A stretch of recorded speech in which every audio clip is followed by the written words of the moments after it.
Hello दोस्तों, मैं हूं यशपाल यादव और आप देख रहे हैं हमारे यूट्यूब चैनल मेडिसिन मंत्रा को। आज हम एक नया वीडियो लेकर फिर से आए हैं जिसमें लीवर से संबंधित बीमारियों में जो दवा का प्रयोग किया जाता है उस दवा के बारे में आपको बताने वाले हैं।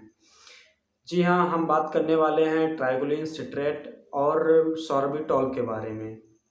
ये दोनों मार्केट में अलग अलग और एक साथ भी पाए जाते हैं। हम इस वीडियो में सारी टर्म्स के बारे में समझेंगे, इसके ब्रांड के बारे में समझेंगे, इसके इंग्रेडिएंट के बारे में समझेंगे, इसका प्रयोग कहाँ कहाँ पर किया जाता है और इसके साइड इफ़ेक्ट क्या हो सकते हैं दोस्त इसके लेने के साइड इफ़ेक्ट क्या क्या हो सकते हैं, इन सभी के बारे में बात करने वाले हैं। इसके अलावा भी बहुत सी महत्वपूर्ण जानकारी आपको देने वाले हैं इस मेडिसिन के बारे में। इसलिए दोस्तों आपसे रिक्वेस्ट है कि वीडियो को स्किप ना करें और अंत तक देखें। तो आपका ज़्यादा समय ना लेते हुए चलिए वीडियो को स्टार्ट करते हैं। अगर हम बात करें ट्राइगोलिन सिट्रेट के बारे में दोस्तों, तो ये हमारे लीवर को प्रेरित करता है कोलेस्ट्रॉल से ज़्यादा बाइल्स के उत्पादन के लिए, जिससे हमारा कोलेस्ट्रॉल डाउन होता है और हमारे जो लीवर में कुछ बीमारियां होती हैं उसको भी ठीक करता है और लीवर की फंक्शन को ठीक करता है। अगर हम दूसरी मेडिसिन के बारे में बात करें सॉर्बिटॉल के बारे में, तो इसका मुख्य काम होता है कॉन्स्टिपेशन को दूर करता है। सॉर्बिटॉल हमारे इंटेस्टाइन से ज़्यादा वाटर को एब्जॉर्ब करने से रोकता है, जिससे कॉन्स्टिपेशन जैसी समस्या से निजात मिलती है। इन दोनों मेडिसिन के बारे में जानने के बाद में अब इसके हम कुछ फेमस ब्रांड के बारे में जान लेते हैं।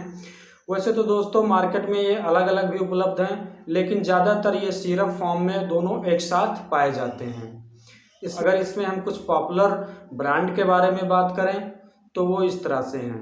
पॉपुलर ब्रांड में मुख्यतः सॉर्बिटॉल सिरप आता है, टिफलिप के नाम से आता है, लिवारेट के नाम से आता है और सॉर्लिप के नाम से आता है। इसके अलावा भी दोस्तों मार्केट में बहुत सारी ब्रांड अवेलेबल हैं। अगर हम इनके इंग्रेडिएंट के बारे में बात करें कि इन सिरप में इनकी मात्रा कितनी मिलाई जाती है, तो दोस्तों जो ट्राइगोलिन सिट्रेट होता है 0.55 ग्राम प्रति 5 ml के हिसाब से, जो सॉर्बिटॉल होता है 7.15 ग्राम प्रति 5 ml के हिसाब से मिलाया जाता है। अगर इसके हम मार्केट प्राइस की बात करें तो दोस्तों ये इन दोनों मेडिसिन के कॉम्बिनेशन की जो सिरप आती है वो 100 से लेकर के 150 रुपये तक आपको मार्केट में मिल जाएगी। चलिए अब वीडियो में आगे बढ़ते हैं दोस्तों और अब जान लेते हैं इसके कुछ उपयोग के बारे में। इसका उपयोग मुख्यतः फैटी लीवर में किया जाता है। जी हाँ दोस्तों, फैटी लीवर वो स्थिति होती है जब हमारे लीवर पे फैट जमा हो जाता है, यानी हमारे लीवर पे एक तरह की चर्बी जमी हो जाती है।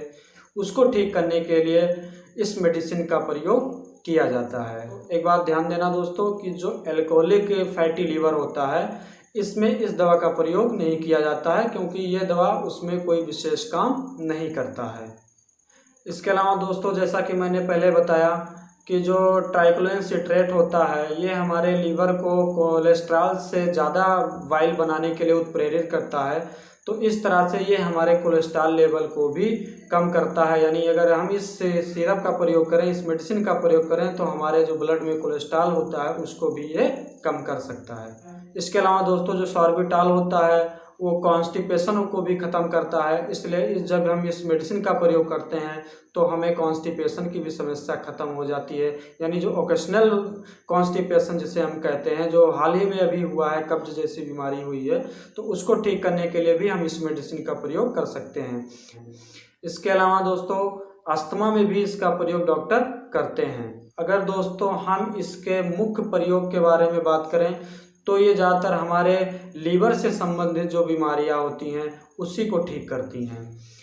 ये हमारे लीवर से संबंधित बीमारियों को ख़त्म करके उसके फंक्शन को बढ़ाता है, जिससे हमें भूख अच्छी लगती है और भी बहुत सारी जो लीवर से संबंधित हमें बीमारियां होती हैं, जो समस्या होती है, वो ठीक हो जाती है। इसके अलावा दोस्तों डॉक्टर अपने एक्सपीरियंस के अनुसार और भी कई बीमारियों में इसका प्रयोग कर सकते हैं। तो दोस्तों वीडियो में अब आगे बढ़ते हैं और इसके प्रयोग के बारे में जानने के बाद में अब जान लेते हैं इसके डोज के बारे में। जी हाँ, इसकी खुराक कितनी लेनी चाहिए इसके बारे में अब हम जान लेते हैं। जिस तरह से हम इसमें मुख्य रूप से सिरप के बारे में ही बात कर रहे हैं, तो अगर हम सिरप के डोज के बारे में बात करें तो ये बड़ों में 10 से 15 ml सुबह शाम खाना खाने से पहले दिया जा सकता है, और अगर छोटे बच्चों की बात करें तो 5 ml खाना खाने से पहले सुबह शाम इसको भी दिया जा सकता है। वैसे दोस्तों हर एक पेशेंट की, हर एक आदमी की अलग अलग एक फिजिकल कंडीशंस होती है, उसी के हिसाब से ही जो ये मेडिसिन होता है उसके डोज के बारे में निर्धारण किया जाता है। और कुछ जो अलग अलग बीमारियां होती हैं उन अलग अलग बीमारियों के लिए अलग अलग खुराक, अलग अलग डोज का प्रयोग किया जाता है। इसमें जो मैंने आपको डोज के बारे में बताई है, सामान्य रूप से जो प्रयोग की जाती है डोज, उसी के बारे में बताई है। चलिए दोस्तों, अब इसके कॉन्ट्राइंडिकेशन के बारे में समझ लेते हैं कि कौन से लोग इसका प्रयोग नहीं कर सकते हैं। तो दोस्तों, जिसने पहले कभी इस मेडिसिन को लिया था और उससे उनको कोई एलर्जिक रिएक्शन हुआ था, तो उनसे रिक्वेस्ट है कि इस मेडिसिन को ना लें। इसके अलावा जिन्हें किडनी की समस्या है, यानी जिन्हें पेशाब से संबंधित कोई बीमारी है या अपेंडिक्स से संबंधित कोई बीमारी है, तो उन पेशेंट को भी इसको नहीं लेना चाहिए। इसके अलावा बहुत ज़्यादा पेट दर्द हो रहा है या हार्ट से संबंधित कोई बीमारी है, तो ऐसे पेशेंट को भी इस मेडिसिन को नहीं लेना चाहिए। वैसे दोस्तों, कोई भी मेडिसिन अपने से ना लें, पहले अपने डॉक्टर से समझें, उसके बाद ही कोई मेडिसिन को प्रयोग करें। अगर इसके हम कुछ मुख्य साइड इफेक्ट के बारे में बात करें तो इस दवा के प्रयोग से लूज मोशन हो सकता है, मुंह में सूखापन हो सकता है और एलर्जिक प्रॉब्लम हो सकती है। इसके अलावा हार्ट से संबंधित कोई समस्या हो सकती है। इसके अलावा नोजिया, वोमिटिंग की समस्या हो सकती है और हमारा जो इलेक्ट्रोलाइट होता है वो भी डिसबैलेंस हो सकता है।